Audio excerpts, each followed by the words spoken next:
যুক্তরাষ্ট্র ইসরায়েলের যৌথ হামলায় নিহত ইরানের সর্বোচ্চ নেতা আয়াতুল্লাহ আলী খামেনির দাফনের সময় জানিয়েছে ইরান। স্মরণসভা কমিটি জানিয়েছে, মুহররমের প্রথম 10 দিন পার হলে জানাজা ও দাফন অনুষ্ঠান অনুষ্ঠিত হবে। ইরানের রাষ্ট্রীয় সংবাদ মাধ্যম মেহের নিউজ জানিয়েছে, কমিটির সদর দপ্তর মঙ্গলবার খামেনি ও তার পরিবারের সদস্যদের জানাজা এবং স্মরণসভা নিয়ে দ্বিতীয় বিবৃতি দিয়েছে। এতে বলা হয়েছে, সাবেক সর্বোচ্চ নেতার স্মরণ, জানাজা এবং দাফন অনুষ্ঠান মর্যাদাপূর্ণভাবে আয়োজনের জন্য ব্যাপক প্রস্তুতি চলছে। বিবৃতিতে বলা হয়েছে, ইমাম হুসেইনের শোকা অনুষ্ঠান পালনের বিষয়ে শহীদ নেতার দীর্ঘদিনের অঙ্গীকারের সঙ্গে সঙ্গতি রেখে আশুরার প্রথম মুহররমের মাসের প্রথম 10 দিন শেষে জানাজা ও দাফন অনুষ্ঠান অনুষ্ঠিত হবে।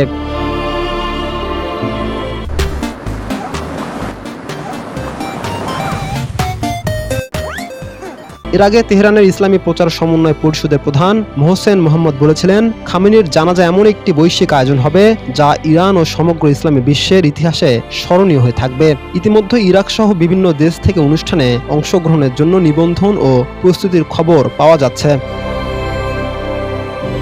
ইরানের উপর ইসরায়েল ও যুক্তরাষ্ট্রের হামলার শুরুর দিকে গত 28 ফেব্রুয়ারি নিজ কার্যালয়ে শহীদ হন আয়াতুল্লাহ আলী খামেনি। ওই হামলায় তার পরিবারের কয়েকজন সদস্য প্রাণ হারান।